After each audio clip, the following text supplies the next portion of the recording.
This year marks 20 years since I started my first business. And I think in 2026, business to people or entrepreneurship to people is generally, it's like I'm not sure how to describe it, but it's celebrated. Individualism is celebrated. Capitalism is celebrated. I am a capitalist. I don't always think like a capitalist, but I enjoy business, but more so I enjoy being creative, creating something from ground. Like, imagine when you think, right, like you have an idea up here and then you actually build something out and then that idea becomes a reality. That's how business feels to me. But that said, it is one of the hardest, if not the hardest thing that you could ever embark on, and that is to try to build an idea or a business from the ground up. There's a reason why most small businesses don't make it, and by don't make it, I mean, you have small businesses. If you started a business today, even when you make it past the first year, you're still as vulnerable as you were when you had nothing. So unfortunately, you have a lot of businesses that close down even after 2 years. Now, why am I saying all of this? Recently, an entrepreneur that I follow, her name is Cole. She is the founder and CEO of Slutty Vegan, and she recently filed for bankruptcy about a week ago, or this week, a couple of days ago.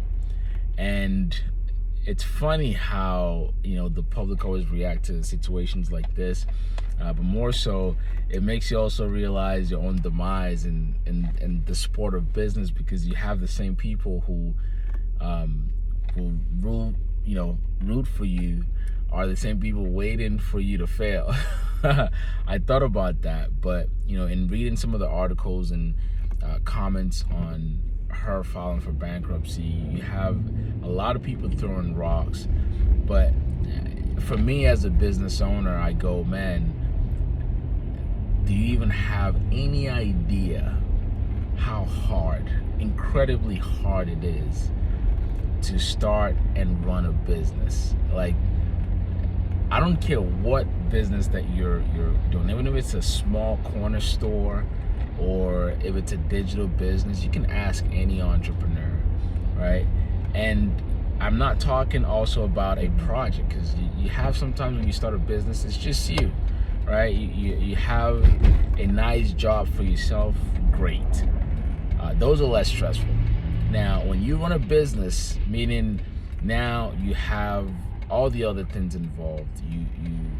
You have rent, you have processes, you have software, but more importantly, you have people that depend on you. I don't think the average person realized that, and how the mentality of a business owner, when you start hiring people, and keep in mind, you're not really hiring kids or children. You're hiring full-grown adults, men and women, and these adults, that's how they feed their families. So when you hire 1 or 2 or 3 people, in our case, right, in my business, we have 13 employees.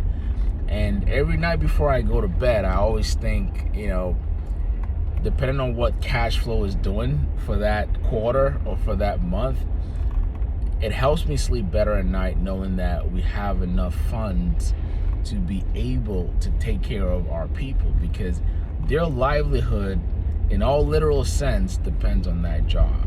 So this is something that perhaps someone who clocks in and out doesn't think about, but I promise you, if you run a business and you start hiring people, this is something you're definitely going to think about, knowing that other people's livelihood depends on you and the performance of that business. So that's why I prompted the question, for everyone just gossiping and throwing rocks. I go, hey, do you have any idea how hard it is to run a business?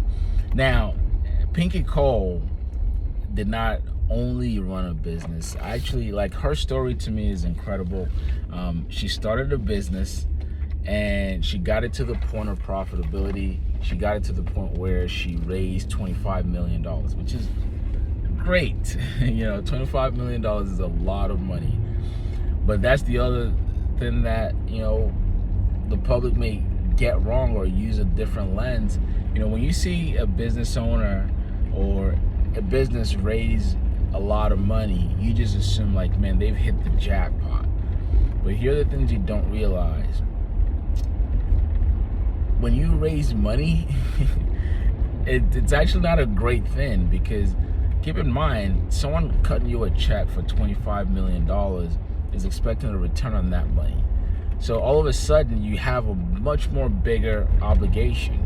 So if, say, and in her case, in many cases for investors or small business, it's probably a PE firm, a private equity firm, which I need to make another video on private equity, because that's a phenomena that's kind of been on the rise the last decade or two. So private equity firms are, think of it as, I wouldn't call it venture capitalism, or, you know, in the tech world you have VCs. So venture capitalists, they typically will invest, you know, a significant amount of money in a startup or a tech company. Private equity firms are parallel to that, except PE firms, I'm going to refer to them as PE. PE firms are not necessarily in tech.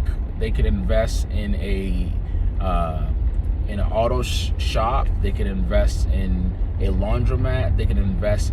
Basically, they look at businesses that are either just coming up, or they can foresee that, oh, this business is going to 10x, or we have the resources to get this business from $2 million EBITDA to $10 million EBITDA. So very similar to VCs is they invest that money, right, to one day get a big return on their money, and typically you're talking 3 to 5 years.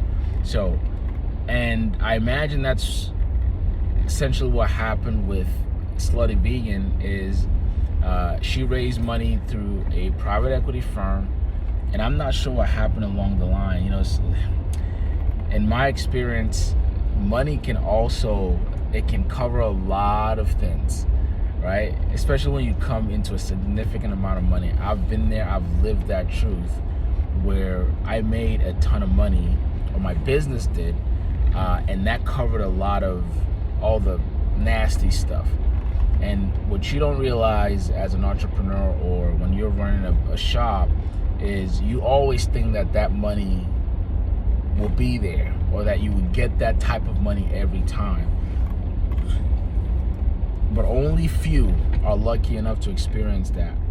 When you come into a lot of money, whether personally or as a business, understand that that is a very unique event, and you need to properly plan on how to use those funds, and not necessarily go all out. So I'm not saying that's what Slutty Vegan did, but somewhere along the line, I think ambition also played a role, where you get over ambitious and you try to scale too fast.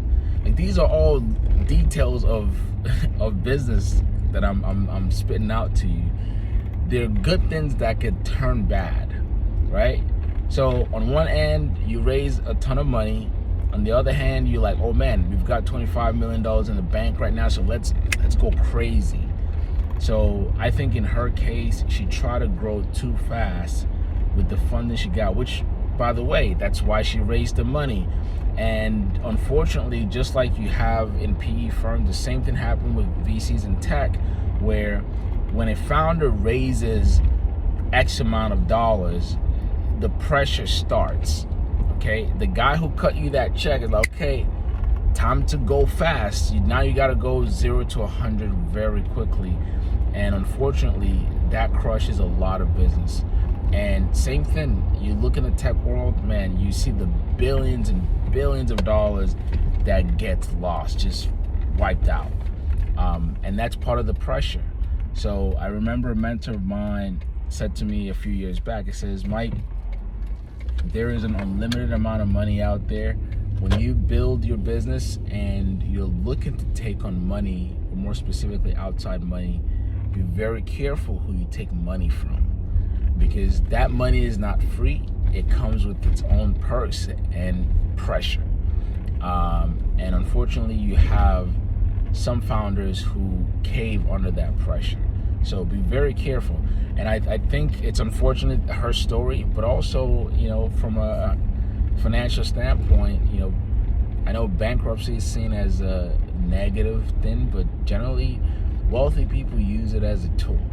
I want you to study. You can go ahead and study some of the names that you already know who's filed for bankruptcy over the years, multiple times too. So it is a tool. It's a tool to essentially get out of debt. But we hope that we don't get to that point or need to use that tool. But either way, be very careful. When good things are happening for you in your business, be mindful that nothing lasts forever. You know what I mean? So you always have to plan ahead. When you come into a lot of money,